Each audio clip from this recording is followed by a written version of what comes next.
Hello there. Welcome back. We continue with logic coverage criteria into week 6. This is the third lecture. We saw examples of logic coverage criteria applied to source code. We saw two examples, thermostat, where we analyzed the predicates using logic coverage criteria that we learned. Type of a triangle, where we had lots of predicates which we analyzed using some of the logic coverage criteria that we learned. In the last lecture, you saw how certain specifications can be naturally written as logical predicates, and in fact most of them come in either conjunctive normal form or disjunctive normal form, where it becomes easy to write test requirements for active clause coverage.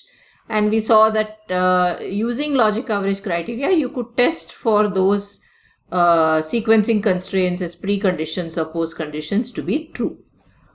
There are more kinds of software artifacts where logic coverage criteria come into picture.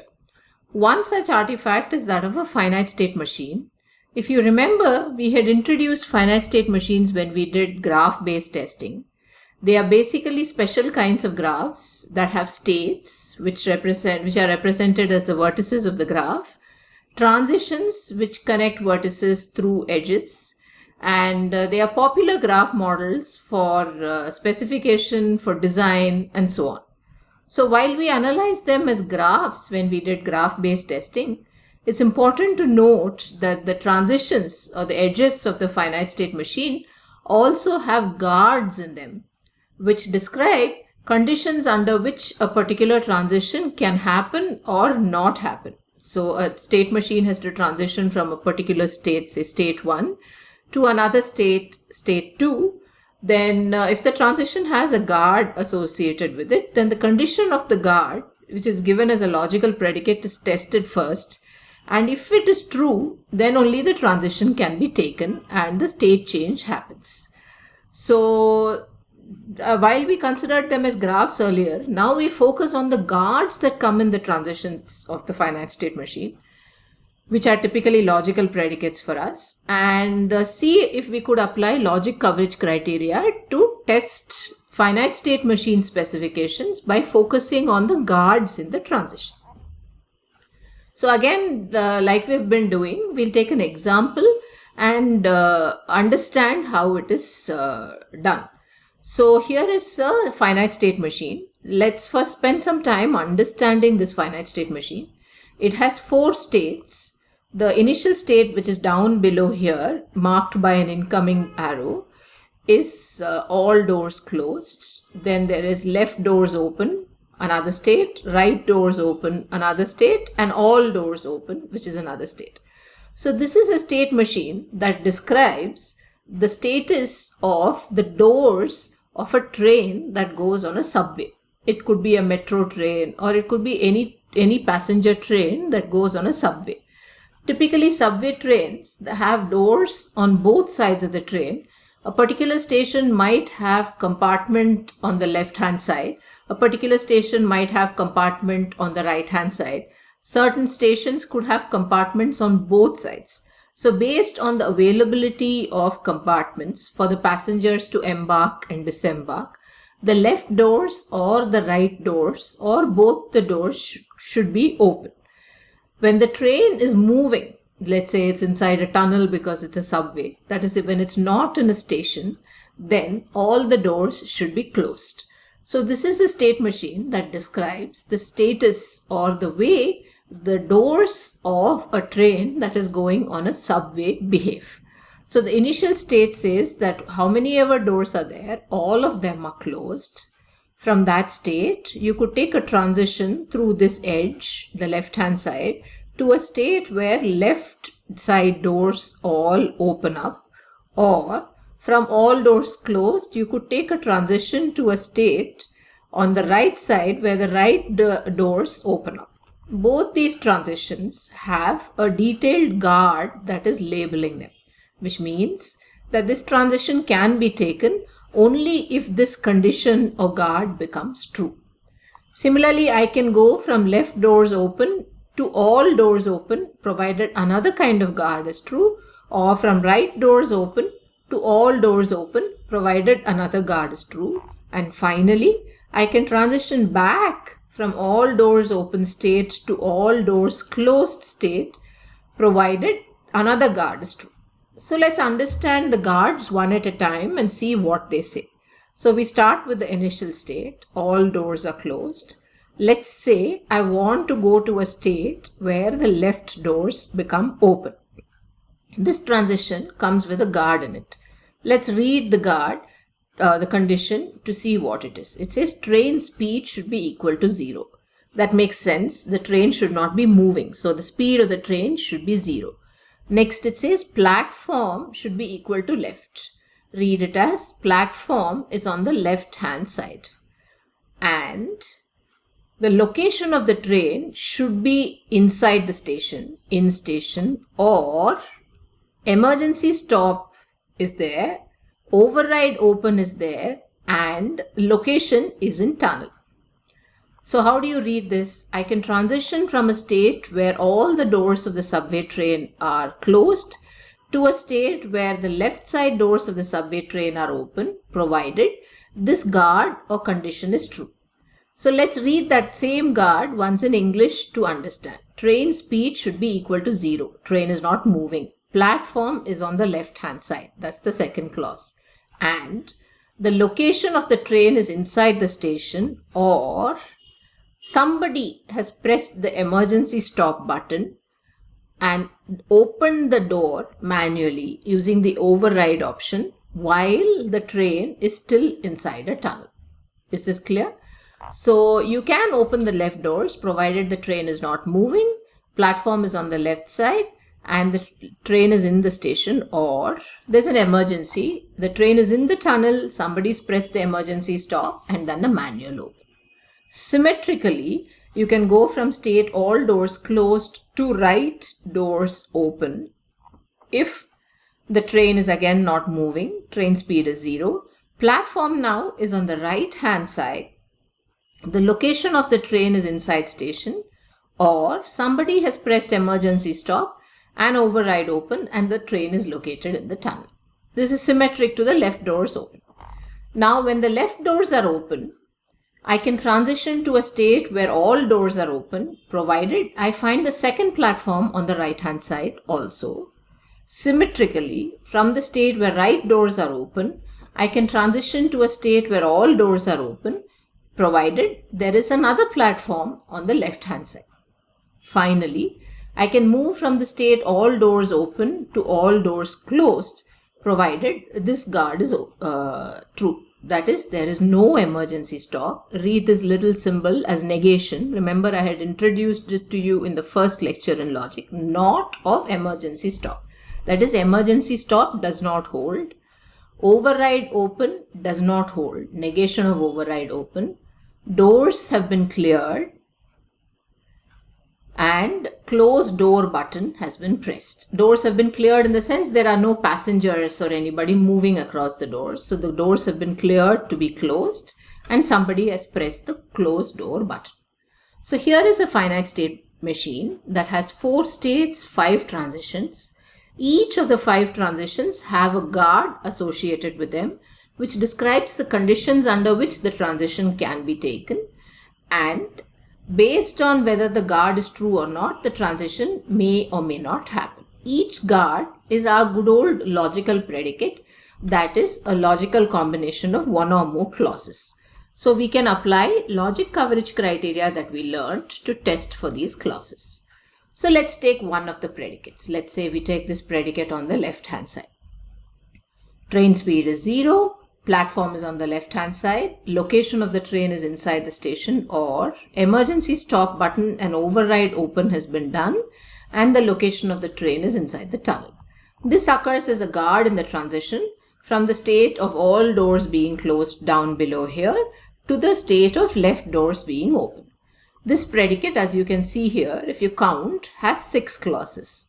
So predicate coverage in this predicate will basically tell you one test requirement for the predicate being true, one test requirement for the predicate being false, and it will tell you whether or not the transition can be taken. It can be taken only if the predicate evaluates to true. If the predicate evaluates to false, then the transition cannot be taken. So that's fairly simple. Now let's try to apply one more logic coverage criteria that we learned. Let's say we try to apply active clause coverage criteria for this predicate. Remember, this predicate has 6 clauses. So you do the usual thing of per clause determine the conditions under which the clause determines a predicate. Usually we substitute, give shorter names like A, B, C, D for clauses. Then remember, substitute the concerned major clause with true, substitute the major clause with false, XOR the result. So I am not showing the working out, and neither am I substituting here. What we've done is I've directly given you the formula. It'll be a good exercise for you to work it out. But let's consider one of the clauses. Let's say the train speed is 0. For this clause to be a major clause, the conditions under which this clause will be a major clause and will determine the predicate are given here.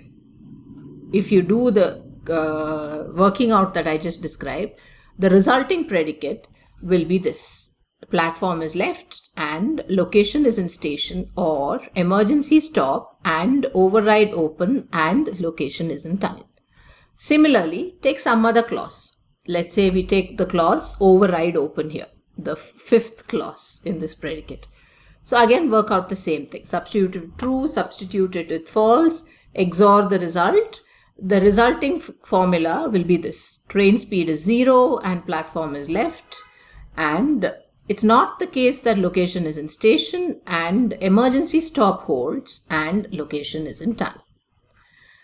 So similarly, you can compute it for all the 6 clauses, with each of them taking turns to be the major clause. So this resulting formula will describe precisely the conditions under which the considered clause as a major clause will determine the predicate.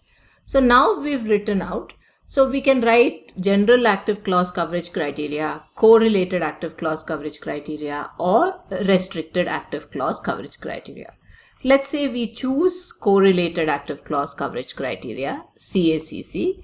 So these are the 2 clauses that I had considered in this slide: train speed 0, override open. And these resulting formulas describe the conditions under which the clause determines the predicate. So if the major clause was train speed 0, major clause being true, major clause being false, which I have written as not of train speed equal to 0 is train speed not equal to 0. And then the conditions under which the remaining clauses: platform is on the left side, train is in station, emergency stop button is pressed, override open button is pressed, train is in tunnel. Similarly, for the second clause here, for the override open, the clause is made true once, the clause is made false once by negating it. That row I have expressed it in true and false. The rest of the predicates I assign true false values such that the major clause override open determines the predicate. So this is the table for that. So I've just illustrated it for the 2 clauses that we considered in this slide. But there are totally 6 clauses. Just as we said, you can compute the conditions under which each of the 6 clauses determine the predicate. You can also compute CACC test requirements for each of the clauses to be a major clause. Now, out of these 6 clauses, this was all right? So this is your test requirement, and you should be able to write test cases giving true false values and actually test the behavior of the finite state machine. Now let's see what the other problem is. So this predicate had 6 clauses, right? There is some inconsistency in the specification of the finite state machine in the way these conditions are written here. While we were reading out and understanding them, it all seemed all right, but there is a small inconsistency, and that inconsistency can be revealed by doing active clause coverage criteria testing. Specifically, if we take this clause, location being in station, and work out the active clause coverage criteria for that, then we'll encounter a problem. So out of the 6 clauses that we had in the predicate, now I am taking the major clause to be this one, the one that you see in capital T and capital F here, that column, which means the clause that I'm considering as the major clause is that describes the location of the train, whether it's in station or not in station. So I do the usual thing. I work out the conditions under which this as the major clause determines the predicate. Based on that conditions, I assign true false values to all the minor clauses. So this table describes in station as the major clause. The first column says in station is true. Second row says in station is false. That is, negation of in station is true. And then we assign true false values to the rest of the minor clauses. The major clause in station is also assigned true false values, which is depicted in capital letters here. Now, if you carefully study this table and understand the realistic meaning of what a train should be. So let's say a subway train is going through a subway. Can it be the case that can you ever get a case where the subway train is both inside the station and both inside and in the tunnel?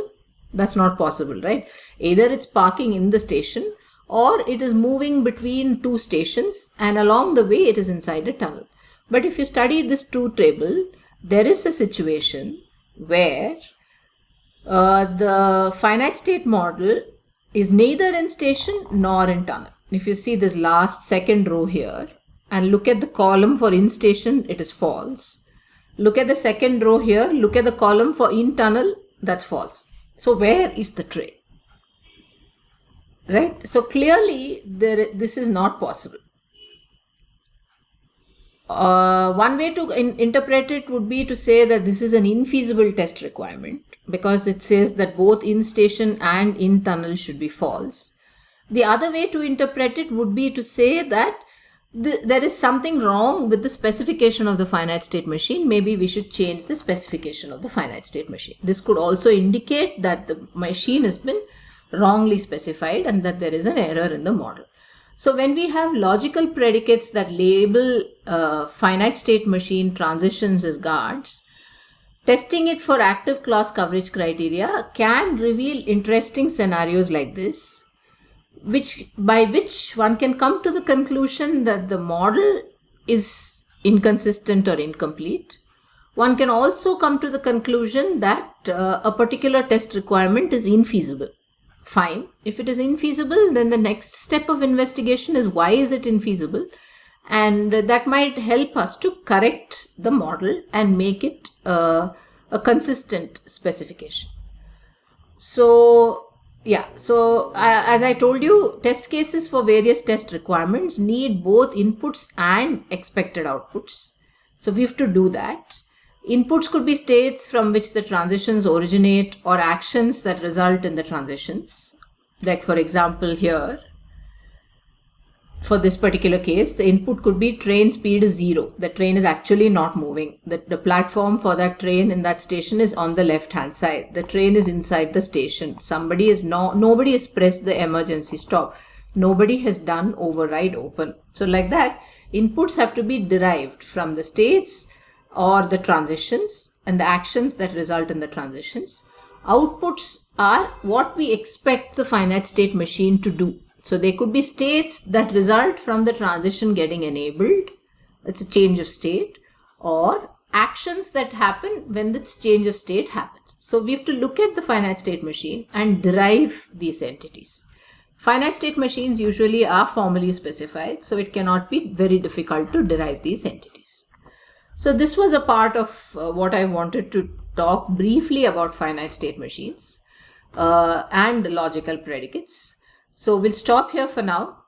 Just 2 more lessons completing logical predicates and we'll move on to the next topic. Thank you.